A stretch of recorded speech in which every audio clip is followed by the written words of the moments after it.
할렐루야. 서로에게 평강이 볼 기원하는 마음으로 샬롬 인사하시기 바랍니다. 샬롬, 샬롬. 오늘도 잘 오셨습니다. 오늘 8주 코스 중에서 몇 번째인지 혹시 아십니까? 특강 빼놓고 6번째. 이제 몇 주 남은 거예요? 2주밖에 남질 않았습니다. 아쉬우시죠? 하나도 안 아쉬운 표정 같습니다. 이제 2주 남은 이 1대1 제자 양육 코스 유종 의미를 거두시기 바랍니다. 우리 지난주에 암송하기로 했던 두 말씀 어떤 구절이죠? 요한복음 16장 24절하고 또 하나가 뭐죠? 요한복음 13장 34절 말씀. 나는 내용은 잘 외워지는데 주소가 잘 안 외워진다. 그런 분들이 좀 계실 거예요. 난 또 주소는 잘 외우는데 내용이 잘 안 외워진다. 그런 분들도 계실 거예요. 자, 우리 첫 번째 구절 한번 같이 우리 외우는 방식에 따라서 한번 낭송해 보겠습니다. 시작. 요한복음 16장 24절 말씀. 지금까지는 너희가 내 이름으로 아무것도 구하지 아니하였으나 구하라 그리하면 받으리니 너희 기쁨이 충만하리라. 요한복음 16장 24절 말씀. 그 다음 구절이 뭐죠? 요한복음 13장 34절 말씀. 새 계명을 너희에게 주노니 서로 사랑하라. 내가 너희를 사랑한 것 같이 너희도 서로 사랑하라. 요한복음 13장 34절 말씀. 아주 잘 외우셨습니다. 지금까지 외운 구절이 좀 몇 구절이요? 그러니까 12구절. 12구절 처음부터 지금까지 한번 암송해 볼까요? 아주 자신 있게 외우실 분들도 많이 계실 거예요. 다음 주쯤에 한번 지금까지 암송한 말씀 총 복습하면서 낭송 해볼 테니까요. 그러면 이번 주에는 한번 지금까지 외웠던 말씀을 다시 기억을 새롭게 하시는 것은 훨씬 쉬울 겁니다. 그래서 다음 주에는 우리가 전체 한번 낭송을 같이 한번 해보도록 하겠습니다. 자, 오늘 공과는 전도에 관한 말씀 먼저 보도록 하겠습니다. 몇 페이지죠?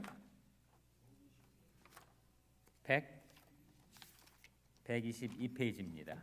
6번째 만남, 제목이 전도입니다. 그 첫 번째 단락에 보시면 창세기 1장 28절 말씀이 인용이 되고 있습니다. 한번 같이 읽겠습니다. 시작. 하나님이 그들에게 복을 주시며 하나님이 그들에게 이르시되 생육하고 번성하여 땅에 충만하라. 땅을 정복하라. 바다의 물고기와 하늘의 새와 땅에 움직이는 모든 생물을 다스리라 하시니라. 이 말씀을 가리켜서 지상명령이라고 한다. 그렇게 교재는 설명을 하고 있는데 문화명령이라고도 합니다. 그러니까 복음을 전파해서 한 영혼 한 영혼을 구원하는 그 천하보다 귀한 영혼을 구원하는 그 일이 너무 중요해서 지상명령이고, 이 말씀은 우리가 살아가는 모든 삶의 영역 속에서 하나님의 주권, 하나님의 통치를 실현하게 하라는 문화명령으로 말씀을 명명하기도 합니다. 그 이름이 어떻든 간에 중요한 것은 구약의 창세기 1장 28절과 신약에 주어진 지상명령. 신약의 지상명령이 뭐죠? 두 번째 단락에 나오지 않습니까? 두 번째 단락. 그러므로 하는 말씀 발견하셨습니까? 자, 같이 읽겠습니다. 시작. 그러므로 너희는 가서 모든 민족을 제자로 삼아 아버지와 아들과 성령 이름으로 세례를 베풀고 내가 너희에게 분부한 모든 것을 가르쳐 지키게 하라. 볼지어다 내가 세상 끝날까지 너희와 항상 함께 있으리라 하신 이 마태복음 28장 마지막 절의 이 말씀을 가리켜서 무슨 명령이라고 한다고요? 지상명령. 지극할 지자에 높을 상자, 지극히 높은 명령, 그보다 더 높은 명령은 없다 하는 의미에서 지상명령, 영어로는 뭐라고 하죠? Great Commandment라고 하지 않고 뭐라고 합니까? Great Commission이라고 하죠. Great Commission. Commission의 말은 위임했다, 사명을 주셨다, 명령을 주셨다, 그런 말이죠. 그러니까 하나님께서 우리들에게 특별히 그리스도를 따르는 제자들에게 주신 지상 명령, 지상 위임령, Great Commission이 있는데, 그것은 세상 모든 족속, 모든 민족, 모든 사람을 바로 뭘 삼으라고요? 뭘 삼으라고 했습니까? 제자 삼으라. 누구의 제자예요? 예수님의 제자. 예수님이 제자 되게 하려면 먼저 그가 예수님을 뭘 해야 되겠습니까? 믿어야겠죠. 믿어야 이제 예수님을 스승으로 모시고 예수님을 배우는 제자가 되지 않겠습니까? 그래서 모든 영혼에게 구원의 복음을 전파하라. 그것이 바로 지상명령의 핵심입니다. 예수 믿으면 다 되는가? 그렇지 않고 내가 너에게 분노한 모든 것을 어떻게 지키게 하라고요? 가르쳐 지키게 하라. 그래서 복음을 전파하고 말씀을 가르치라 하는 것이 지상명령의 내용입니다. 예수님이 몸서 우리 앞서서 그 명령을 수행하셨어요. 그러니까 주님은 우리에게 뭔가를 가르치기 전에 먼저 행하십니다. 그래서 예수의 행하시며 가르치시기를 시작함부터 그렇게 성경은 소개하고 있어요. 그러니까 예수님이 이 지상에 오셔서 인간이 되셔서 하신 사역 크게 세 가지가 있다. 공부한 내용인데 기억을 하시는지. 세 가지 뭐죠? 가르치시고, 전파하시고, 그다음 뭡니까? 고치시고. 가르치시는 사역, 전파하시는 사역, 치료의 사역, 그것이 예수님이 하신 일인데, 가르치는 거하고 전파하는 건 어떤 차이가 있죠? 제가 묻는 질문들은 너무 쉬워가지고 여러분이 대답할 가치를 별로 못 느끼는 것 같습니다만, 그래도 한번 대답을 해보세요. 가르치는 사역하고 전파하는 사역이 어떤 차이점이 있습니까? 네? 가르치는 사역은 이미 믿은 자를 가르침으로 하나님의 뜻을 깨닫게 하고 하나님의 백성으로 사는 길을 일러주는 것이 가르침이죠.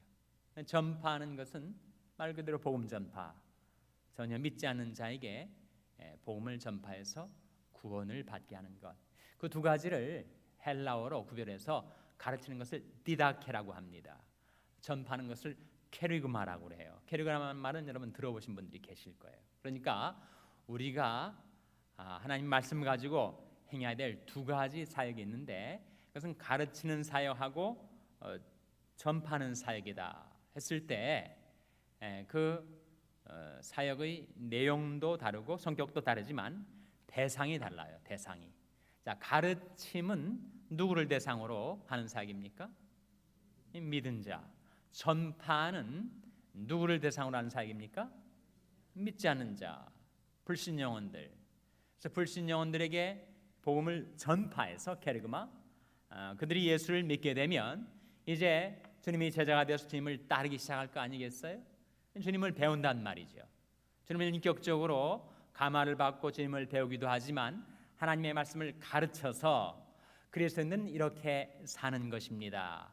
우리 주님은 이러한 분이십니다 라고 가르쳐서 그들로 하여금, 이미 믿은 자들로 하여금 그들의 인격과 생활이 변화되도록 가르치는 것.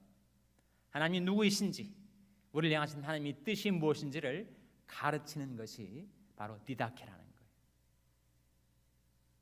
근데 그 두 가지가 함께 필요합니다. 우리 샬롬 교회가 이 세상에 교회로서 남겨져 있는데, 우리 교회가 해야 될 사명이 바로 그 두 가지가 동시에 이루어져야 돼요.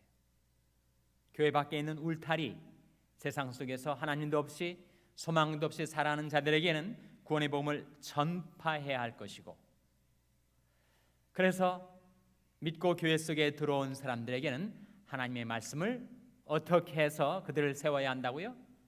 가르쳐서. 그래서 이 가르침과 전파의 사역이 동시에 진행되어야 합니다. 그것이 바로 우리에게 주신 지상명령. 그러므로 너는 가서 모든 족속으로 제자를 삼아. 이게 복음 전파가 캐리그마가 들어있는 것이죠. 아버지와 아들과 성령으로 이름으로 세례를 주고 내가 너에게 분반 모든 것을 어떻게 하여 지키게 하라고요? 가르쳐 지키게 하라. 그것은 말씀을 가르쳐서 그들로 하여금 지키게, 그 말씀을 따라 살게 만드는 것. 그래서 복음 전파와 가르침은 함께 이루어져야 할 중요한 사역입니다. 예수님께서 몸소 우리 앞서 그 본을 보여주셨고, 이 제상 명령의 내용 속에서도 그 양자가 함께 들어 있습니다. 사람마다 은사가 달라서 전도의 은사를 가진 사람이 있고 교사의 은사를 가진 사람이 있어요.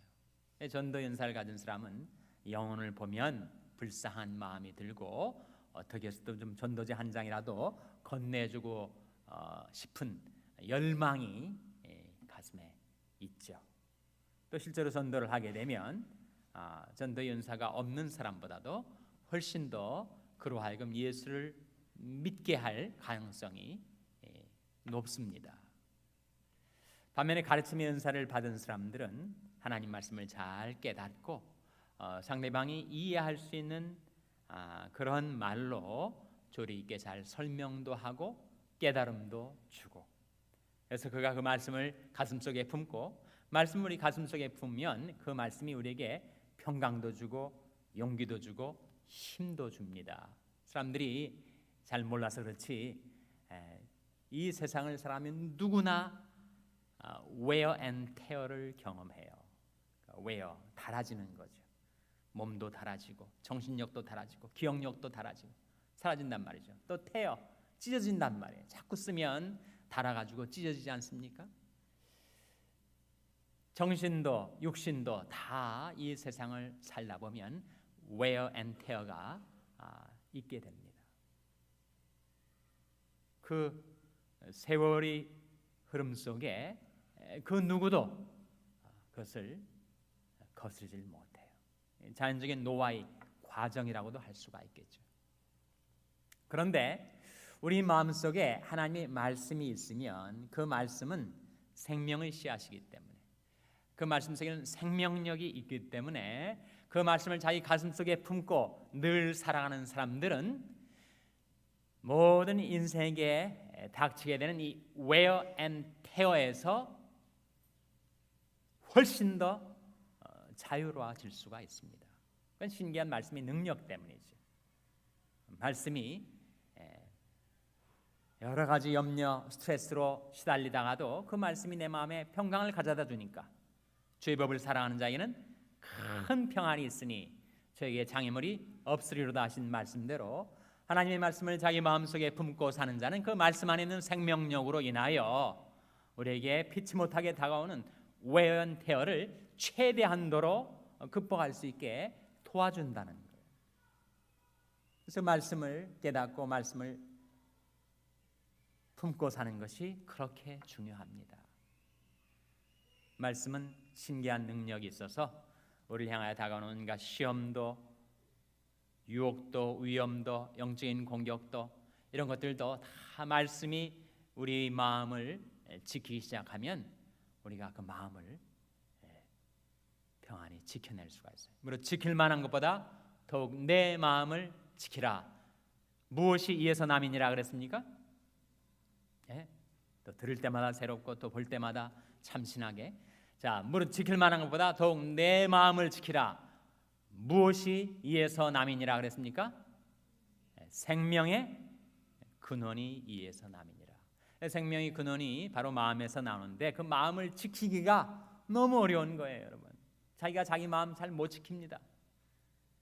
마음을 다잡고 싸잡고 그리고 결심하고 각오를 해도 너무너무 쉽게 허물어지고 그리고 무너져 내리는 나의 마음을 과연 무엇으로 지킬 수가 있단 말인가? 하나님의 말씀이 내게 다가와서 내 마음의 보초를 서게 될 때, 내 마음 주위를 두르면서 내 마음을 괴롭히지 못하도록, 내 마음에 외연태어가 생기지 못하도록 그 말씀이 방패가 되어서 나를 지켜줄 때 내가 평안을 누리고 말씀이 가져주는 생명력을 체험하며 살 수가 있다는 거죠. 자, 그러면 우리가 구약의 지상명령하고 신약의 지상명령을 보았습니다. 그리고 신약의 지상명령의 또 다른 버전, 바로 사도행전 1장 8절 말씀이죠. 같이 읽겠습니다. 시작. 오직 성령이 너에게 임하시면 너희가 권능을 받고 예루살렘과 온 유대와 사마리아와 땅끝까지 이르러 내 증인이 되리라 하시니라. 오직 성령이 너에게 임하시면 너희가 뭘 받는다고요? 권능을 받게 된다. 성령은 능력의 영이십니다. 성령이 우리에게 임하면 우리 권능이 부어져요.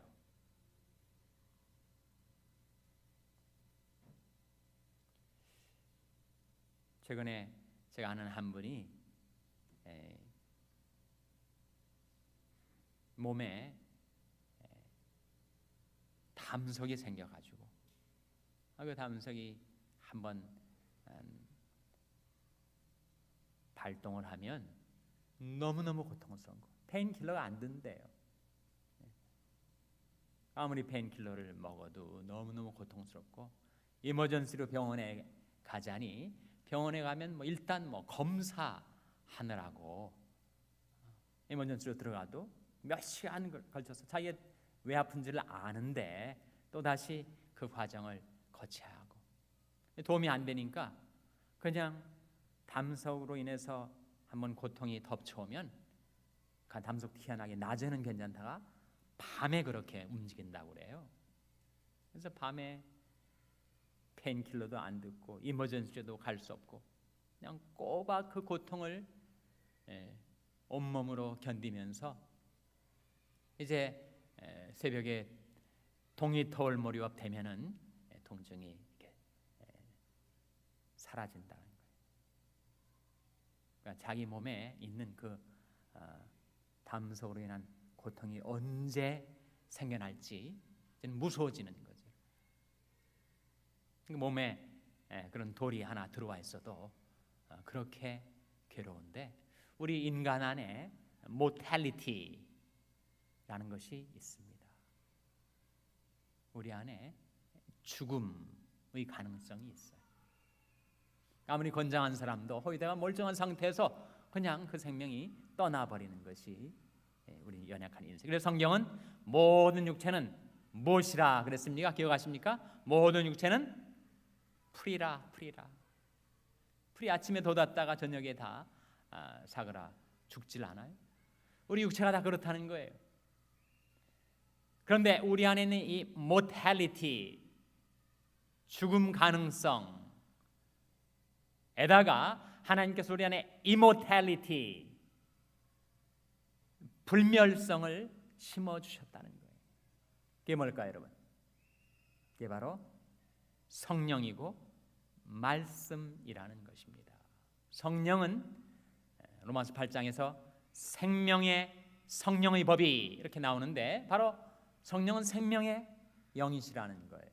성령을 모신 자는 모든 인간이 모텔리티를 가지고 언제 죽을지 모르고 살아가는데 성령을 모신 자는 그 안에 이모텔리티를 품고 사는 자라는 거죠. 그래서 성령을 모신 사람은 비록 그 육신이 질병으로 사고로 쓰러져도 그는 영원히 살 자라는 것입니다. 그런 불멸성을, 그런 생명성을 갖게 되었습니까? 근데 우리 안에다가 그 이모텔리티를 심어주시기 위해서 하나님께서 우리 마음에 성령을 보내신 거예요. 생명의 성령을. 무엇을 통해서 우리 안에 성령을 보내주셨는가? 생명의 씨앗을 심어주셨는가? 말씀을 통해서죠. 그러니까 성령은 말씀이 수레를 타고 우리에게 임하십니다. 그래서 예수님께서 살리는 것은 영이니 육은 무익하니라.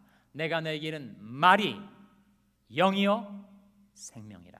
그러니까 주님이 우리에게 이르시는 말씀을 우리가 잘 깨달아서 그 말씀을 믿음으로 받고 가슴속에 품고 살면 그것이 바로 영이요 생명이라는 거예요. 성령은 권능의 영, 생명의 영이십니다. 누구나 성령을 받으면 그는 영원히 살 자가 된다는 거죠. 세상에 대한 자세가 나오고 있습니다. 이 124페이지 보세요. 124페이지. 자, 교회와 세상의 관계를 세 가지 그림으로 보여주고 있습니다. 첫 번째 그림, 자, 하얀 것을 교회로 보시고요, 검은 원을 세상으로 보세요.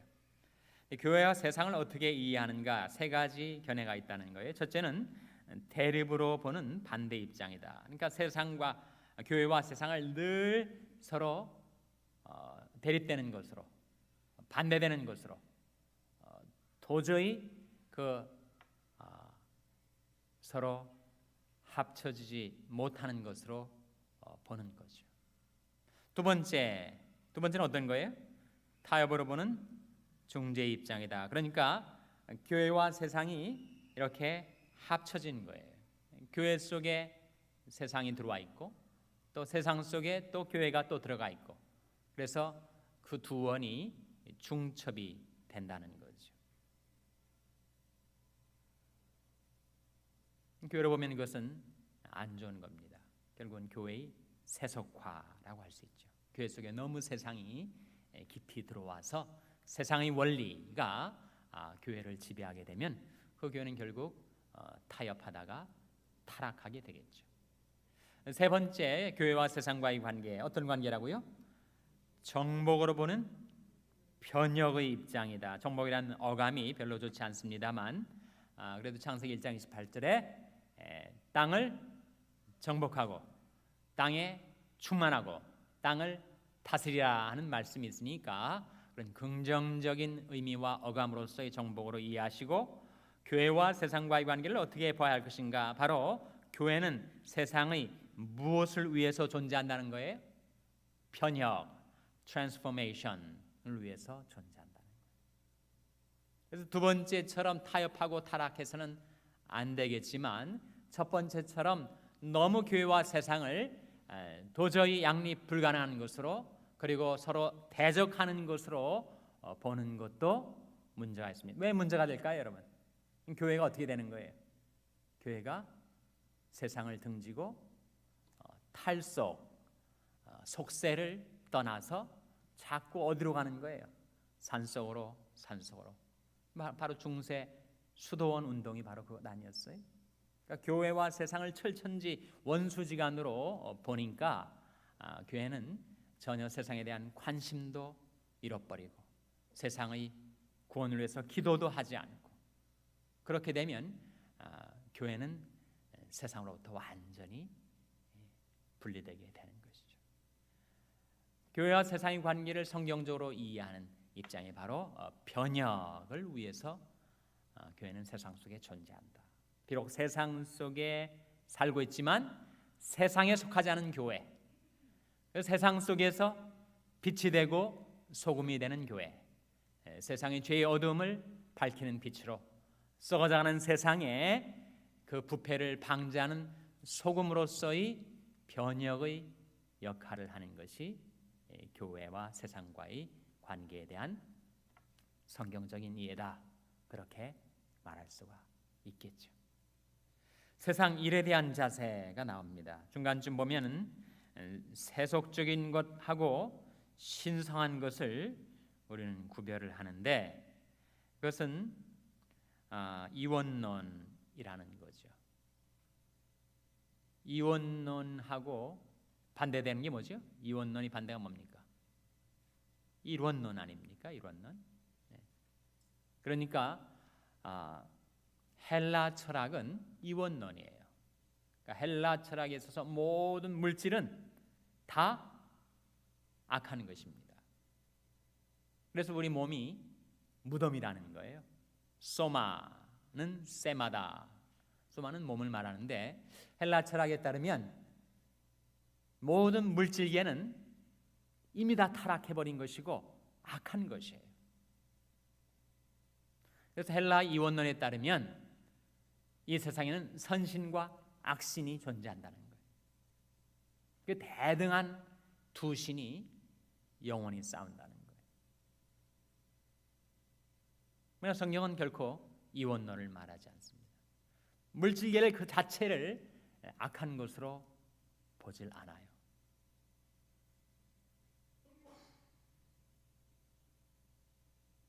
하나님은 영계만 창조하신 것이 아니라 물질계도 창조하셨기 때문이죠. 태초에 하나님이 천지를 창조하시니라. 이 물질계를 하나님이 지으셨다는 거예요. 물론 나중에 죄가 들어와서 하나님이 피조 세계를 왜곡시키고 훼손시키고 타락시켰지만 원래 하나님께서 지으신 물질계는 선한 것이었습니다. 그래서 하나님께서 창조의 역사를 마친 다음에 뭐라고 말씀하시죠? 하나님이 보시기에 좋았더라. 물질계는 좋은 것입니다. 여러분 몸이 나쁜 거예요?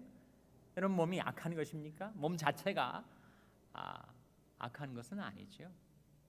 이 몸을 어떻게 쓰느냐에 따라서 악해질 수도 있고 선해질 수도 있는 거예요. 우리 성경은 우리 몸을 향해서 무덤이라고 하지 않고 뭐라고 합니까? 무덤이라고 하지 않고 성령의 전이다.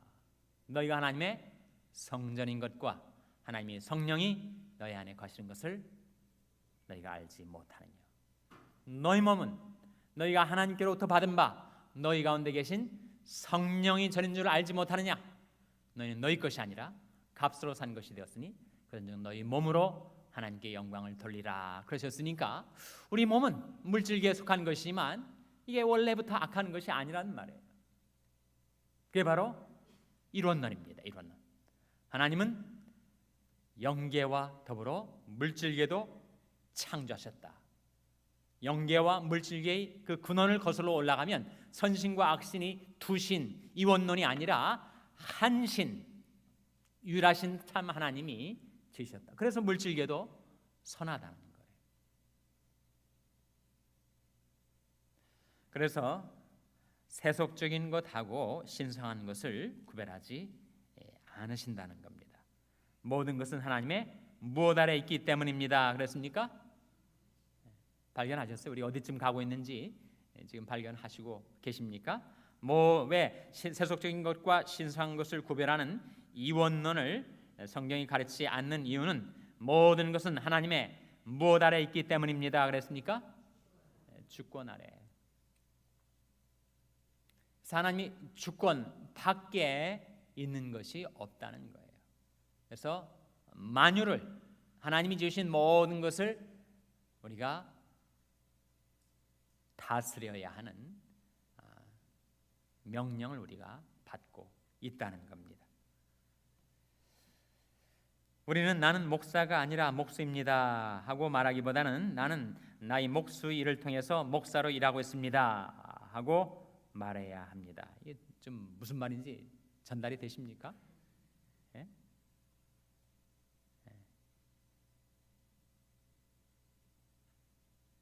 어느 사람이 직업이 목수란 말이에요. 그 사람에게 혹시 당신 너무 그 사람이 그리스도의 향기를 날리니까 혹시 목사 아니십니까? 그랬더니 그 사람이 나는 목사가 아니고 목수입니다. 그렇게 대답하는 것이 현실적으로는 맞는 대답이 될지 모르지만 그러나 나는 비록 직업은 목수이지만 나는 목사처럼 일하고 살아가고 있습니다. 그것이 더 맞는 대답이라는 거예요. 다시 한번 거기 보시면 나는 목사가 아니라 목수입니다라고 말하기보다 나는 나의 목수 일을 통해서 목사로 일하고 있습니다라고 말해야 한다는 거예요. 조금 이제 더 전달이 되셨습니까? 우리 교회도 목집사님이란 분이 계셔가지고 집자만 빼면 뭐가 되죠? 목사님이 되는 겁니다. 목사와 목수가 그렇게 차이가 있는 게 아니라는 거예요. 예수님도 세상적인 직업상으로는 뭐가 되셨었죠? 목수 아니셨습니까? 목수. 그래서 우리 직업에는 귀천이 없다 하는 말이 있듯이 우리가 어떠한 직업에 종사하든지 간에 신성한 것과 세속적인 것, 성속을 구별치 말고 우리 모든 직업을 통해서 하나님의 뜻을 이루고 하나님께 영광을 돌리며 살아야 한다 하는 거죠. 그래서 직업을 뭐라고 한다고요? 직업을 occupation이라고도 하지만 뭐라고 합니까? vocation이라고 하지 않습니까? vocation. vocation이 뭐예요? 이게 바로 calling입니다. calling. 하나님이 나로 하여금 목수의 일을 통해서 하나님이 원하시는 삶을 살게 해주셨다. 이게 바로 vocation이고 calling이죠. 그래서 세상의 일에 대한 우리 자세에 대해서 말하고 있는데 제가 한번 질문을 한번 드려보겠습니다. 여러분 잘 생각해 보시고 답변을 해보세요. 창세기 3장에 가면 인류가 타락을 하고 하나님께 징계를 받아가지고 내가 평생토록 종신토록 내가 이마에서 땀을 흘려야 먹고 살게 된다 하는 말씀이 있단 말이에요. 내가 종신토록 일을 하여야 먹고 살 것이다. 그 일이 인간의 타락의 결과, 인간이 범죄로 인해서 저주를 받은 결과로 일이 생겨난 것인가? 아니면 일은 타락하기 이전에 주어진 창조의 원리인가? 전자입니까? 후자입니까? 전자입니까? 후자입니까? 전자가 뭔지 후자가 뭔지 또 기억이 잘 안 나죠. 그러니까 일은 말이죠. 사람이 그렇게 생각하기 쉬워요. 일은 원래 하나님이 처음 우리 인간 만들 때는 그냥 먹고 놀고 마시고 그냥 편히 쉬고 일이라는 것이 없었는데 인간이 죄짓고 타락하면서부터 그 범죄에 대한 심판으로 일이 들어오는 것처럼 생각하기가 쉽다는 거예요. 그게 아니라는 겁니다. 그게 아니라는 거예요. 바로 그 내용이 1번 창세기 3장 17절 18절을 읽으십시오. 아담이 범죄의 결과는 무엇입니까? 그 말씀 찾아보면 거기에 종신토록 수고하여야 먹게 될 거다 그런 말씀이에요. 근데 그 설명을 밑에 보시면 일 자체가 범죄의 결과는 아닙니다. 일은 어디에 속한다고요? 창조의 원리에 속합니다. 아담이 범죄의 결과는 하나님이 주신 그 신성한 일에 고통이 따르게 되었다는 것이지 일 자체가 인간이 타락의 결과, 인간이 범죄의 결과로 임한 저주가 아니라는 거예요. 그 사람이 정말 일을 저주처럼 느낀다면 그는 성경을 잘못 깨달은 것입니다. 물론 일에 수고가 따르죠. 일 자체가 타락의 원리에 속한 것이 아니라 창조 원리에 속한 것이다. 그럼 창세기 3장 이 말씀 말고 실제로 일이 인간이 범죄와 타락 그리고 저주로 인해서 생겨난 것이 아니고 창조의 원리에 해당되는 것이라는 것을 보여주는 성경에 근거가 있어야 하지 않겠어요? 근거? 그것이 바로 창세기 2장 15절에 나옵니다. 보세요. 창세기 2장 15절 말씀 찾아서 한번 같이 읽겠습니다.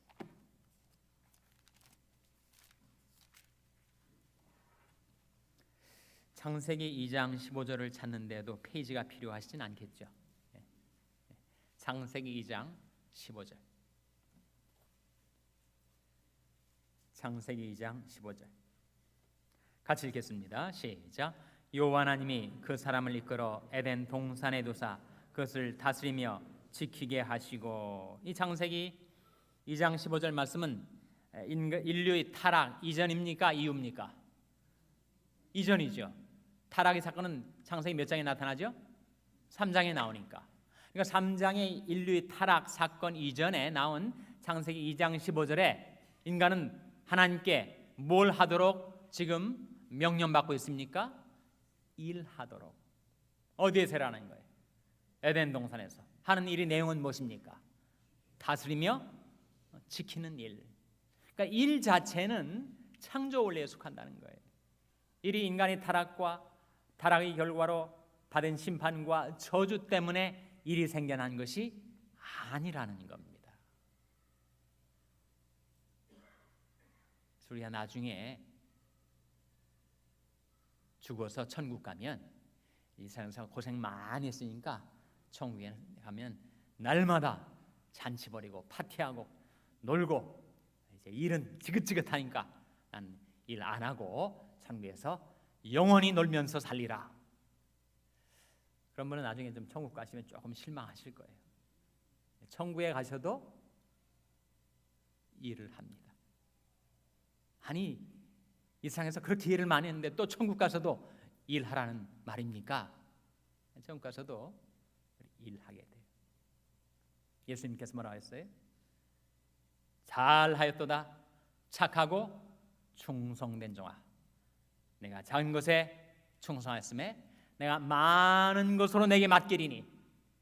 천국에 가서도 우리가 많은 것으로 맡아서 일을 하게 될 거예요. 그 일이 기쁨이고 희열이고 감격이고 셀프 풀필먼트, 그야말로 진정한 자아 실현.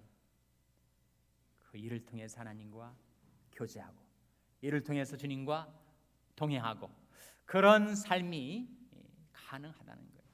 제가 지금 여러분과 함께 지금 추구하고 있는 내용이 뭐냐면 일이 인간이 범죄의 결과가 아니라는 것입니다. 일이 타락에 대한 저주로 우리에게 온 것이 아니라는 거예요. 일은 타락 이전에 창조의 원리에 창조의 질서에 속했던 것이었고, 그리고 하나님의 구속이 완성되는 영원한 천국에서도 우리는 일을 계속하게 된다는 거죠.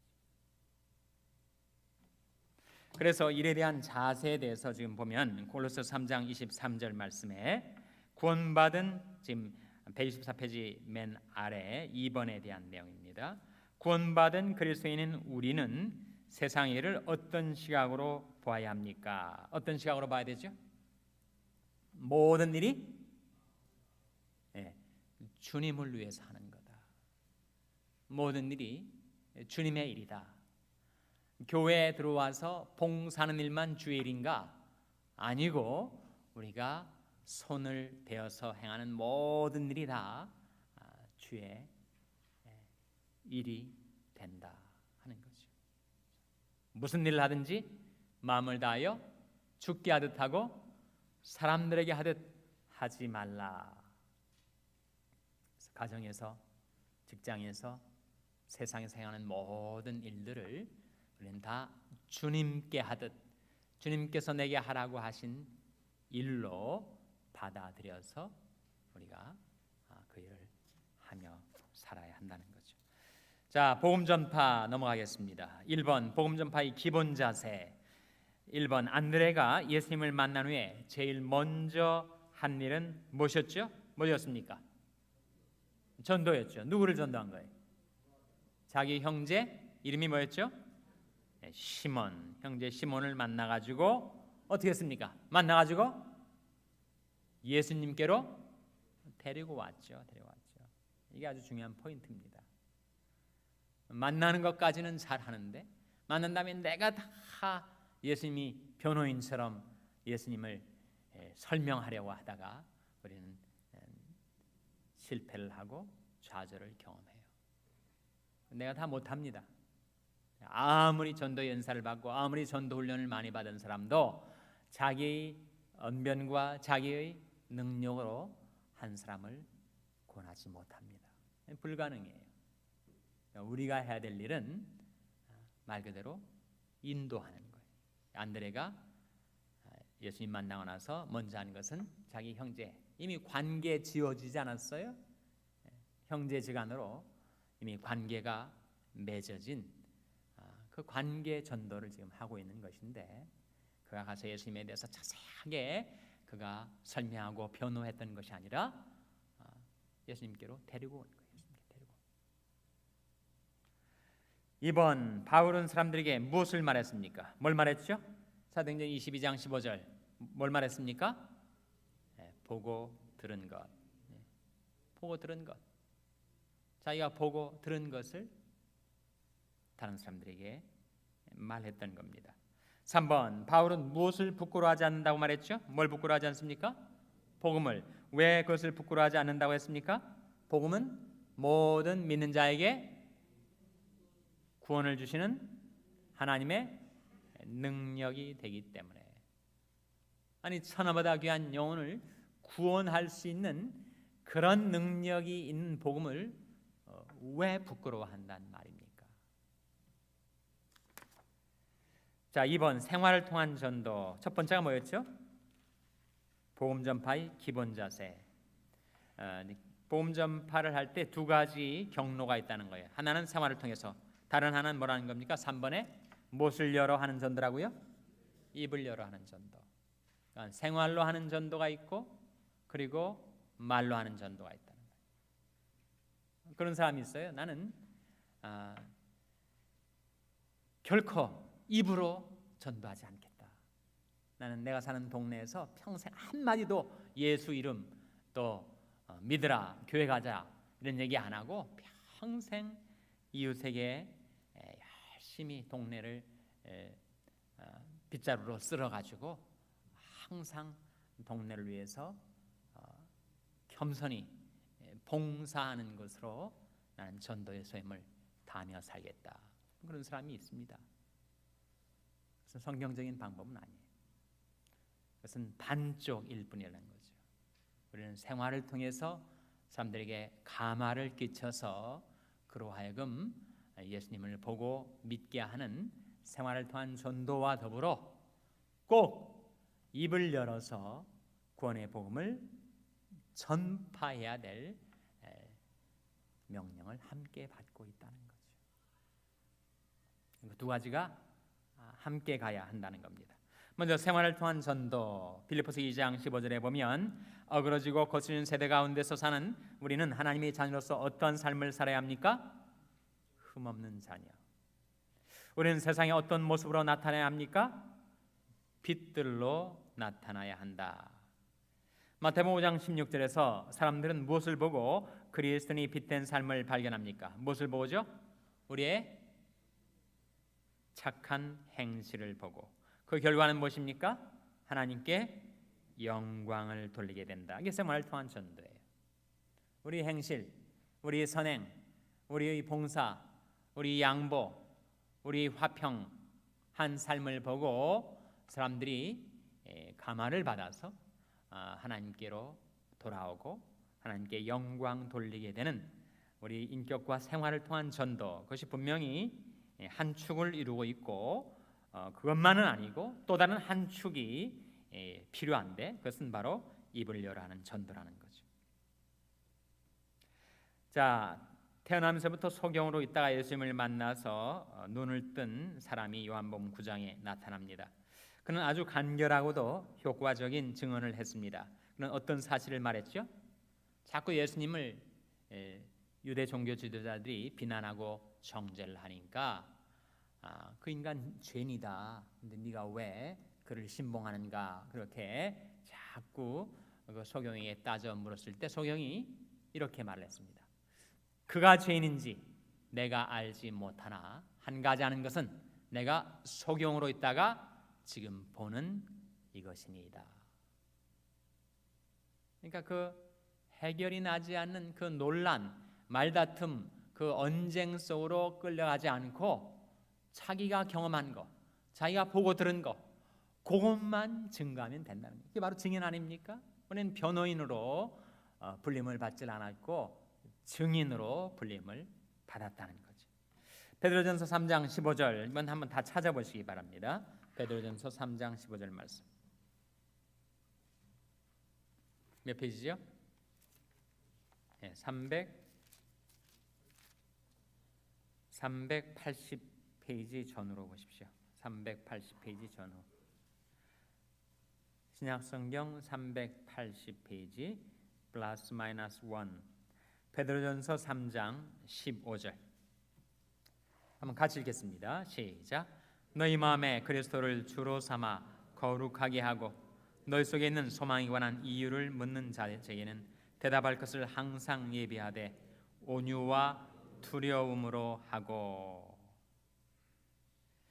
너희 마음에 그리스도를 주로 삼아 거룩하게 하고. 누가 거룩하게 되는 거예요? 그러면 자칫 우리가 거룩하게 되는 것으로 이야기하시는데 그렇지 않습니다. 그것은 주님을 거룩하게 하고 이 뜻입니다.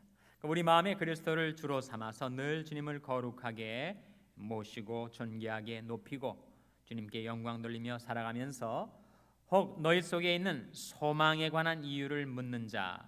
가끔 살다 보면 세상 사람들이 당신 뭐가 그렇게 기쁘냐고 물어올 때가 있다는 거예요. 뭐가 그렇게 소망이 있느냐고 물어오는 사람들이 있을 때 그를 위해서 대답할 것을 항상 준비하고 살아가라. 그런 질문을 받게 될 때 또 전도의 기회가 열릴 때 그때 내가 뭐라고 말할 것인지를 준비하고 살아가라. 그리고 태도가 중요한데 전도하다가 싸우는 경우가 있죠.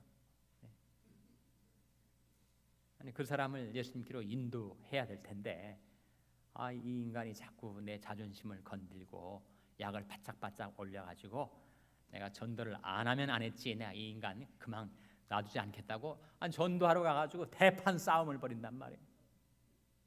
그럼 어떻게 됩니까 그 사람이? 그래서 전도하는 자, 복음을 전파할 사명을 가지고 살아가는 자에게 필요한 두 가지 자세, 마음 자세겠죠. 무엇과 무엇을 하라고요? 온유와 두려움으로 하라. 온유는 이해가 돼요. 두려움은 그 인간을 두려워하란 말인가? 어떤 의미입니까? reverence, respect를 말합니다. 그러니까 아무리 불신영혼이라 하더라도 아무리 다른 종교를 신봉하는 자라 하더라도 그에 대한 리스펙트가 없으면 전도가 안 돼요. 또 그를 리스펙트하지 않으면 그 사람은 금세 만문을 닫아버립니다. 아니 만문을 닫아버렸는데 어떻게 복음이 들어가겠어요? 여러분 영화를 보시다 보면 그야말로 갱들 있지 않습니까? 갱들도 그들이 마음속에 가장 절실하게 바라는 것은 뭐냐면 다른 사람으로부터 리스펙트 받는 거예요. 그들이 왜 총질하고 사람 죽이고 왜 난리 난동을 부리는가? 저 인간이 나를 무시했다는 거예요. 그건 못 참습니다. 그러니까 심지어 흉악한 갱들도 리스펙트를 받기를 그렇게 열망하는데 우리는 말할 것도 않습니까 여러분? 우리 자녀들도 마찬가지예요. 자녀들도 부모가 자기를 무시한다 생각하면 아이들은 탈선하기가 쉽습니다. 네가 부모의 눈에 아무리 성에 안 차고 못마땅하고 부족해도 나는 너를 사랑한다. 나는 너를 리스펙트한다 하는 것이 자녀의 마음에 느껴지면 자녀들은 회복될 수가 있습니다. 그래서 우리가 불신영은 결국 아버지를 떠난 탕자들한테 아버지의 사랑을 전달할 때에도 우리에게 그에 대한 리스펙트가 있어야 되죠. 결국 그나 나나 똑같은 죄인이었는데 내게는 먼저 하나님의 은혜가 임해서 내가 먼저 믿은 것뿐이고 그 사람 역시 하나님이 사랑하시고 하나님이 사랑하시는 영혼을 내가 리스펙트 안 하면 나는 잘못하는 거 아니겠습니까? 온유와 리스펙트로 하라. 그런 말씀입니다. 자, 전도의 전략 마지막 부분 보시기 바랍니다. 밑에 중간에 1, 2, 3번 나와 있죠. 4번까지. 상황에 따라서 다음과 같은 전도의 전략을 세울 수가 있다. 1번, 1대1로 만나기 어려운 사람이 많은 경우에는 뭘 나눠주라고요? 전도지 나눠. 전도지 한 장 가지고 천하보다 귀한 영혼이 구원받는 일이 과연 가능할까? 전도지 나눠주는 그 일이 정말 소용이 있는 일일까? 노방전도의 무용론이 나오고 있지만 여러분, 전도지 한 장에 하나님의 은혜가 임하면 천하보다 귀한 영혼이 구원을 받습니다. 전도지 규정하는 거예요. 전도지의 신뢰는 한 성경 구절, 그 말씀이 그의 마음속에 들어가면 그 구원이 씨앗이 돼서 그가 회개하고 예수 믿게 되는 거예요. 전도지 무시하지 마세요. 굉장히 중요합니다. 그래서 우리 교회에서도 이제 전도지를 좀 제작하려고 해요. 선교부에서 전도지 제작 계획을 세우고 있습니다. 전도지를 제작을 해서 내가 다 일일이 찾아다니면서 자세하게 전도를 못할 사람에게 전도지 한 장 건네주는 것이 계기가 될 수가 있어요. D.L. 모디와 함께 영어권에 놀라운 복음 전파를 했었던 소위 The Apostle of Certainty, 확신의 사도라고 불렸던 루벤 아처 토레이, 그는 예일 대학을 나오고 예일 신과대학에서 공부를 하고 독일에 2년간 유학을 가서 신학을 공부한 사람이었지만 그는 만민 구원론에 경도되었던 사람이었는데 그가 복음적인 신앙을 갖고 위대한 하나님의 전도자로 쓰임을 받게 된 것이 뭐냐면 우연히 전도지 한 장, 자기가 떨어져 주어든 전도지 한 장을 읽어나가다 복음을 깨닫게 됐다는 거예요. 거기에 은혜가 임하면 그 전도지가 구원의 도구가 될 수 있다는 겁니다. 여러분, 전도지를 활용하시기 바랍니다. 둘째로 20-30분 정도 1대1로 이야기할 시간을 낼 수 있는 경우는 사형리나 다리 예화나 전도 폭발 등의 방법을 사용합니다. 사형리 아시죠? CCC에서 만들어낸 Four Spiritual Laws라고 해서 4가지 영적인 법칙을 말하는 전도지 말합니다. 다리 예화, 하나님이 한쪽에 있고 인간이 한쪽에 있는데 하나님과 인간 사이에 도저히 메꿔질 수 없는 갭이 있었다, 캐즘이 있었다. 근데 그것을 메워서 인간이 하나님께로 나아갈 수 있는 다리로 다리가 된 것이 뭐라는 거예요? 뭐가 다리가 됐다는 거죠? 십자가. 다리 예화입니다. 하나님과 인간 사이에 메꿀 수 없는 엄청난 간격이 있었는데 하나님이 십자가로 그것을 메꿔 주셔서 우리는 십자가를 통해서 하나님께로 나아갈 수 있다. 전도 폭발은 워낙 내용이 복잡하니까 생략을 하겠습니다. 3번, 정기적으로 만날 수 있는 경우, 직장에서나 교회에 출석하는 경우에 전도 성경 공부를 할 수 있다.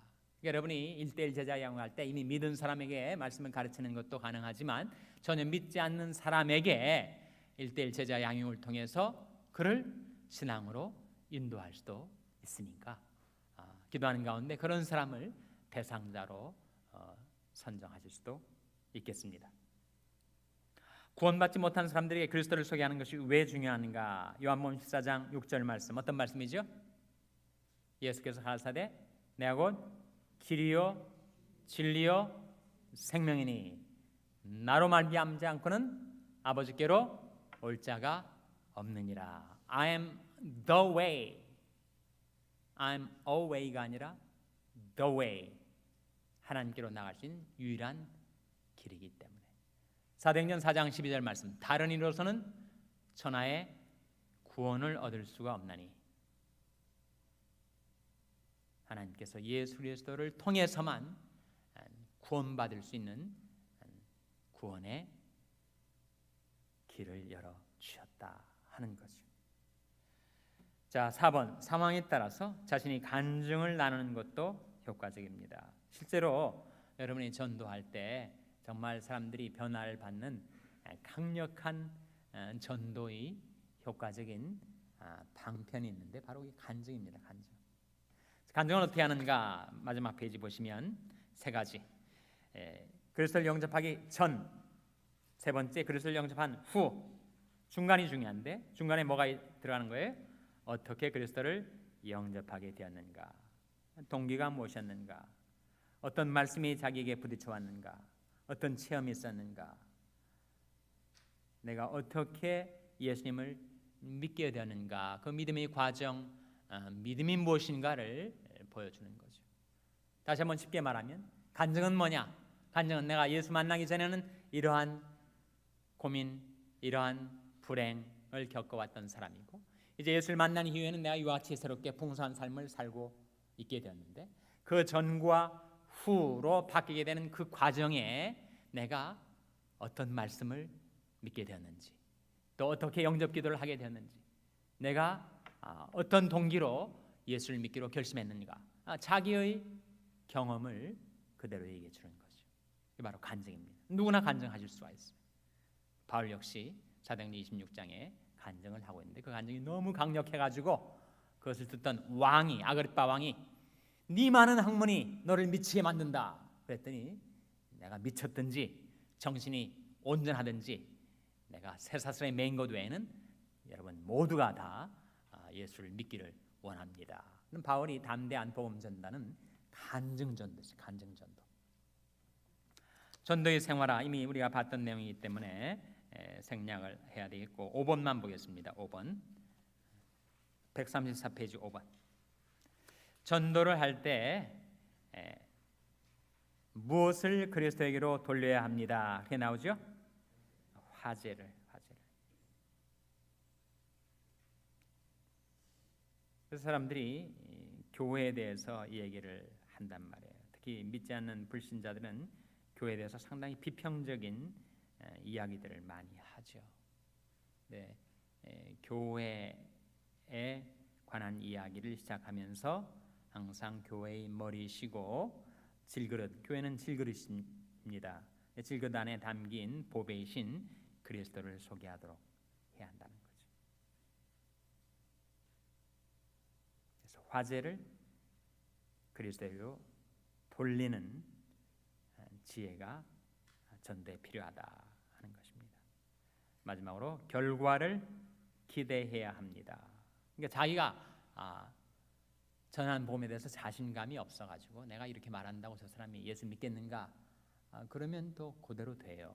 그러니까 자기가 나는 비록 말도 어눌하고 내게는 능력도 없지만 이 복음이 모든 믿는 자에게 구원을 주신 하나님의 능력이라고 했으니까, 이 복음을 내가 전했으니까 저 사람이 복음을 받아들여가지고 언젠가는 회개하고 예수 믿게 될 거야 라는 기대, expectation이 중요하다는 거예요. 기대는 믿음의 한 표현입니다. 그래서 전도했으면 그 영혼에게 심겨진 복음이 역사하도록 위해서 기도하고, 그가 어떻게 구원받게 될지 기대하면서 계속 관계를 유지하라 하는 거죠. 여기까지 하겠습니다. 우리 첫 시간 여기까지 하고 10분간 휴식하고 다시 돌아와서 7번째 만남 공부하도록 하겠습니다. 10분간 휴식하겠습니다.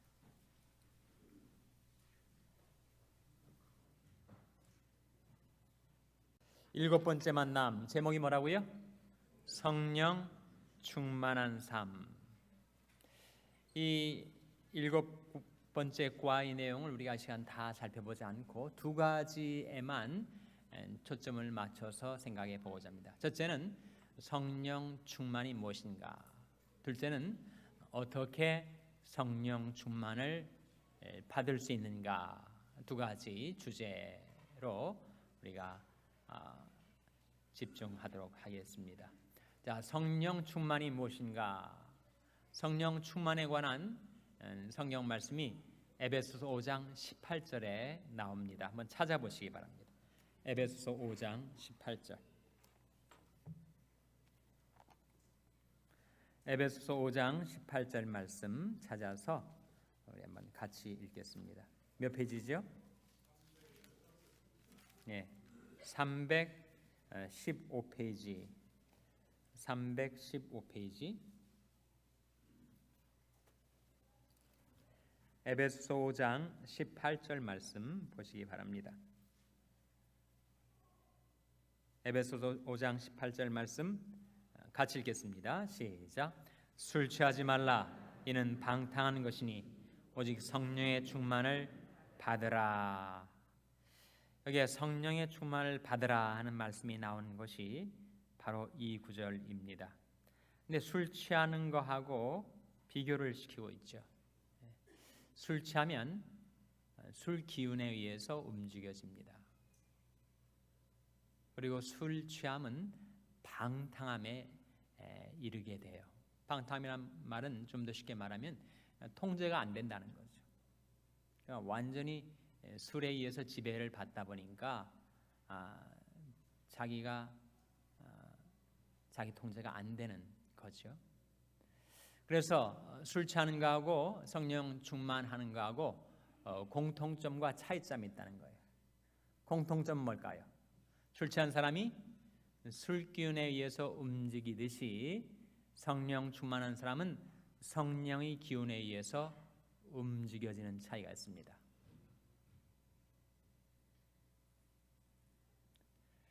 그러니까 술 기운에 의해서 움직이고 성령의 기운에서 움직인다 하는 점에서는 공통점이 하나가 있다는 거예요.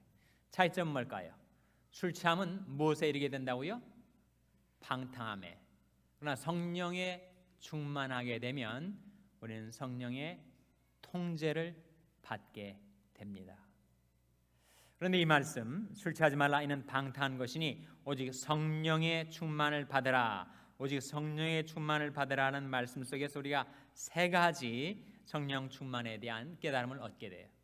첫째는 오직 성령의 충만을 받으라 하는 것이 이 문장의 형태상으로 보면 뭐가 되는 거예요? 명령문 아닙니까? 명령문. 또 한 가지 이것은 성령의 충만을 받으라 수동태라는 겁니다. 수동태. 또 한 가지 그 시제가 현재 시제라는 거예요. 그러니까 mood, 법으로 보면 이것은 명령법이고 임페라티브라고 하는, 그리고 태, voice로 보면 이건 능동태가 아니라 수동태고, 셋째로 시제로 보면 이것이 과거 시제나 완료 시제나가 아니라 바로 현재 시제다. 이게 무슨 의미가 있는가? 이것이 명령법, 즉 명령형이라는 것은 뭘 의미하죠? 이거는 우리가 성령 충만을 받아도 되고 안 받아도 되는 선택사항이 아니라 반드시 꼭 받아야 한다. 우리가 성령 충만을 받는 것은 하나님의 뜻이다 하는 거죠. 둘째로 이것이 수동태라는 사실. 어떤 사람은 성령 충만이 객체로 물량으로 존재하고 내가 주체가 돼가지고 성령 충만을 받을까 말까 내가 결정하는 것으로 오해를 한다는 거예요. 옛날에 부흥사들이 성령을 받으라 막 장풍을 날리면 사람들이 막 뒤로 쓰러지고 막 그랬단 말이에요. 그때 성령 충만에 대해서는 잘못된 이해가 사람들 마음속에 들어가게 됐는데, 마치 성령 충만이 객체로서 물량으로서 오브젝트로서 존재하고 내가 주체가 되어서 받을까 말까를 결정하는 것처럼 오해하게 했다는 거예요. 그게 아니라는 겁니다. 우리는 성령이 주체가 되고 우리는 피동태, 수동태로서 성령의 충만을 받는다는 것은 성령의 지배를 받는다는 거다. 성령의 다스림에 우리가 즐거이 순복하는 거다. 성령 충만은 내가 성령에 사로잡혀서 성령의 지배를 당해서 성령의 다스림을 받아서 살아가는 것, 그게 바로 성령 충만의 내용이라는 거예요. 셋째로 이것이 현재 시제다라는 것은 뭘 의미할까요, 여러분? 뭘 의미하겠습니까? 그것이 성령 충만 한번 받으면 그걸로 되는 것이 아니라 지속적으로 성령 충만한 상태로 살아가라, 그런 뜻입니다. 그래서 이 짧은 이 한 구절, 오직 성령의 충만을 받으라는 말씀 속에서 이것이 하나님의 뜻이구나, 그래서 명령하신 거구나, 그리고 내가 성령을 임의로 조종하고 manipulate, 조작할 수 있는 것이 아니라 나는 성령에 다만 지배를 당하는 나는 수동적인 존재고, 그리고 성령이 나를 주관하신다는 말씀이구나. 성령 충만을 받는다는 것은 성령의 지배를 받는다는 것을 의미하는 것이구나. 셋째로 이것은 단회적인 사건이 아니라 지속적으로 성령 충만한 상태를 유지하며 살라 하는 말씀이구나. 그래서 여러분, 성령은 인격이시면서 권능이세요. 성령은 인격체십니다. 그래서 성령이 뜻이 있고 원함이 있고 지성이 있고 감성이 있고 의지가 있으세요. 그래서 우리는 그 성령께 순복하며 그 지배를 받게 되는 것입니다.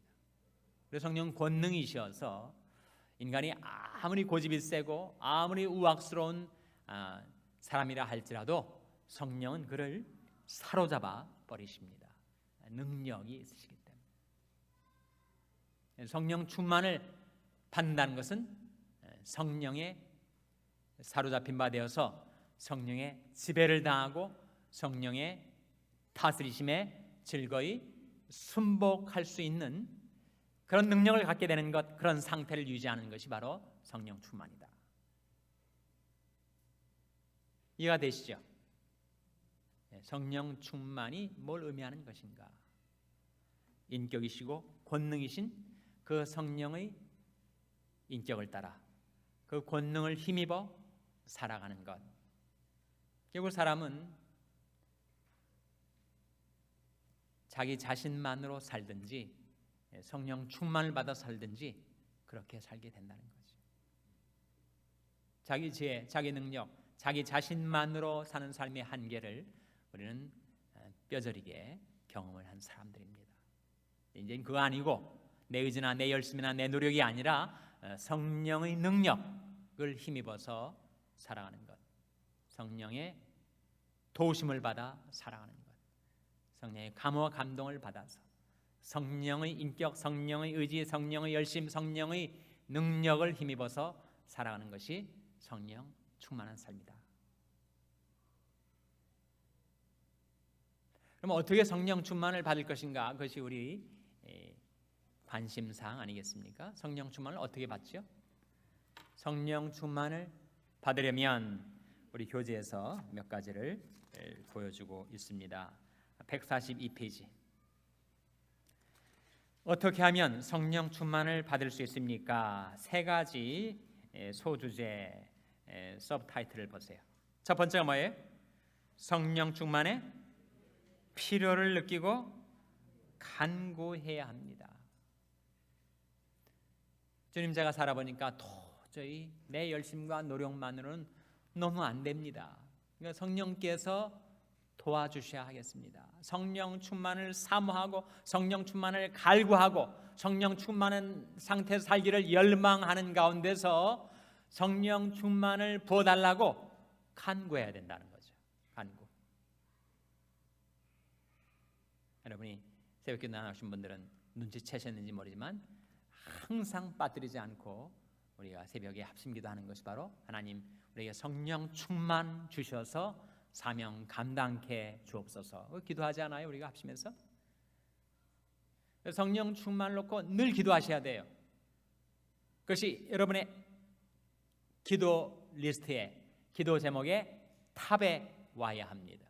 자녀를 위해서 기도할 때도 자녀 취직하는 거, 자녀 학교 가는 거, 자녀 결혼하는 거 다 중요하죠. 그러나 우리 자녀가 성령 충만을 받게 해달라고 하는 것이 자녀를 위한 최고의 기도입니다. 그래서 얼만큼 성령 충만을 우리가 간절히 사모하고 간구하는가 하는 것이 첫 번째. 두 번째 뭐예요? 죄를 회개하고 자신을 깨끗이 합니다. 성령의 성자가 무슨 성자죠? 거룩할 성자 아니에요. 성령은 거룩하신 영이십니다.